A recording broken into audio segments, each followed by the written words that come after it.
अगर कोई गरीब का पैसा चुरा ले तो क्या भगवान उसे माफ कर देते हैं या फिर उसका ऐसा अंत होता है जिसे सुनकर आपकी रूह कांप उठेगी। एक छोटे से गांव में रमेश नाम का एक आदमी रहता था। ऊपर से देखने में वो बहुत सीधा और मेहनती लगता था, लेकिन अंदर से वो लालची और स्वार्थी था। उसी गांव में एक बूढ़ा गरीब आदमी भी रहता था जिसका नाम था हरिदास। हरिदास दिन रात मेहनत करता और जो थोड़ा बहुत कमाता उसे अपने एक पुराने डिब्बे में छुपाकर रखता था।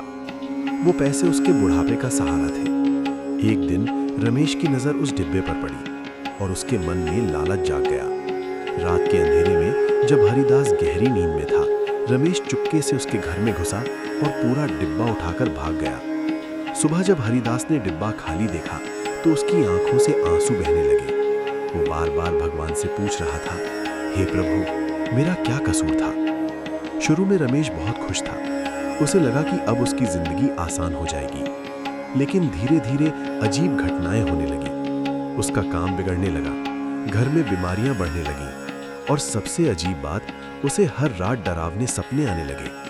सपनों में वही बूढ़ा हरिदास रोता हुआ दिखता और कहता, मेरा पैसा लौटा दे। एक रात रमेश की तबीयत अचानक बिगड़ गई। उसे ऐसा लगा जैसे कोई अदृश्य शक्ति उसका गला दबा रही हो।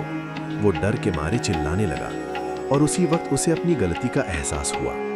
अगली सुबह वो कांपते हुए हरिदास के घर पहुंचा और उसके पैरों में गिरकर बोला, मुझे माफ कर दो, मैंने ही आपका पैसा चुराया था। हरिदास ने आंसुओं के साथ कहा, बेटा, पैसा तो मैं वापस ले लूंगा, लेकिन जो दर्द तूने दिया है उसका क्या। रमेश ने पूरा पैसा लौटा दिया, लेकिन उसके बाद भी उसकी जिंदगी कभी पहले जैसी नहीं रही। वो हमेशा डर और पछतावे में जीने लगा, क्योंकि उसे समझ आ गया था, गरीब का हक छीनना सबसे बड़ा पाप होता है और उसका फल जरूर मिलता है। कहानी हमें ये सिखाती है कि किसी का हक छीनकर कभी कोई खुश नहीं रह सकता।